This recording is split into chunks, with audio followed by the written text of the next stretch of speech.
Magandang hapon sa'yo.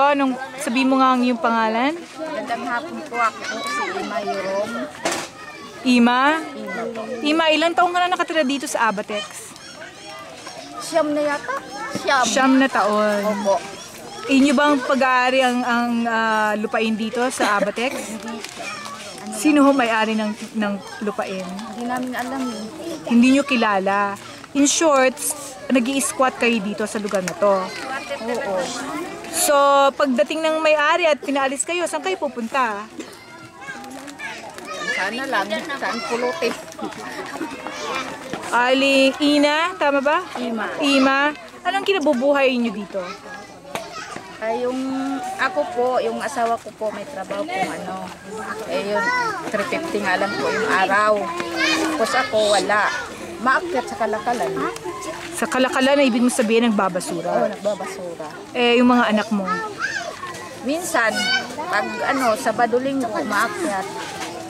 Parang may makuha rin. Sigurado, Sabado Linggo lang nagkakalakal mga anak. Ilang taon na ba ang mga anak mo? Yung panganay ko po, 12, pangalawa, yun lang kasama ko, 10 taon. 10 taon. Ito ba mga anak mo mga nag-aaral na? Opo, nag-aaral naman po. Oo. Hindi mo naman pinapatigil mag-aaral? Mabuti naman.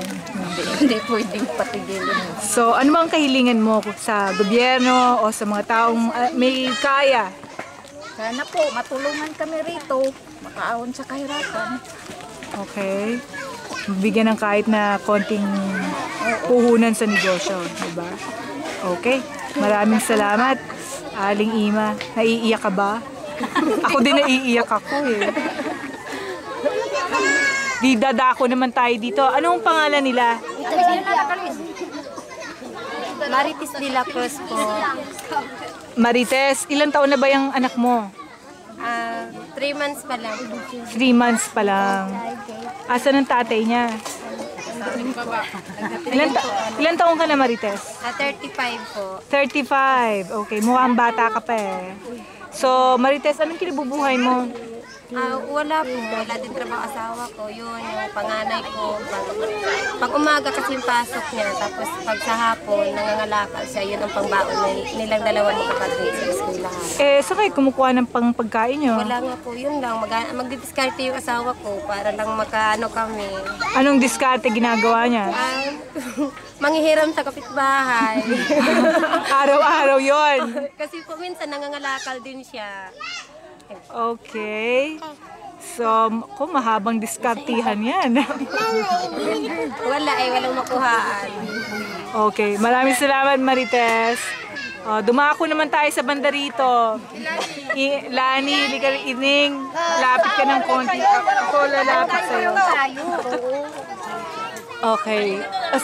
Sige. Dito ako, ha? Ayan. Ang dami yung lahat halos ng nanay dito may bit-bit na anak eh. Anong pangalan mo? Melanie Magkabit. Melanie.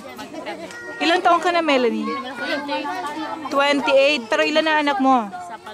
Isa pa lang. Salamat naman. At isa pa lang. Anong kinabubuhay mo sa Abatex, Melanie? Ito po, nag-aalaga na po ng anak ko. Sino nagtatrabaho? Asawa ko po, Anong tinatrabaho niya?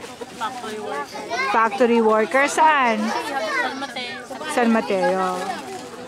So, at least isa lang anak mo, kumakasya naman ang pagkinikita ng asawa mo. Hindi nga po, Hindi kumakasya. Ilan taon na ba itong anak mo? 3 years old. Malapit na rin mag-aral, no? Ano bang kahilingan mo sa gobyerno? ano po, mabigyan kami ng permanenteng bahay. Permanenteng bahay at saka trabaho. Okay. Sige, salamat, Lani, no? Dito naman tayo. Magandang hapon sa'yo. Anong pangalan mo? Lucila Dora. Lucila Dora. Anong kinabubuhay mo dito sa Abatex?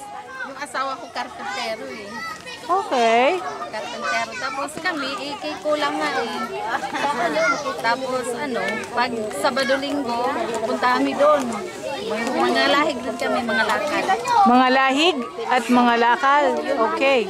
So, ilan ba anak mo, Lucille? 5 yung 5. may college ako. May college ka pa. May high school ako. May dalawa akong elementary. Tapos maliit. So, napag-aaral mo naman ang mga anak mo. Hirap nga. Mahirap nga lang. Meron ka bang kahilingan? Marami. Yung una kong kahilingan sana sa mga may mabubuting puso, mga malambot na puso, sana bigyan kami dito ng permanente kabuhayan namin.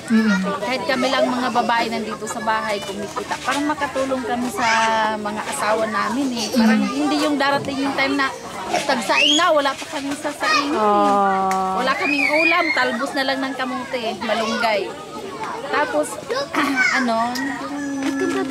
namin kasi may sakit dito. Yun ang nangyayari. Ganda matay kayo, walang pampagamot. Sana meron kaming bigyan kami ng libreng gamutan. Okay. Sige, so solve natin yan kahit papano, no? What about you, Manang? Oo pa? Wala na. Matanda. Oh, kailan taong ka na ba dito sa Abatex, Manang? Senior citizen ako, ma'am. Ano na, ma'am? 10 years ka na dito. Parang meron kaya tang tindahan dito. Konti. So, hindi ka naman nangangalakal, hindi ka nagbabasura. Okay, kasi matanda. Umakyat sa bundok. Mas mataas pa. May mataas pa ba dito? Oh my gosh. Matarik. Okay, maraming salamat sa inyong lahat, mga kids. At mag-ready na kami, okay?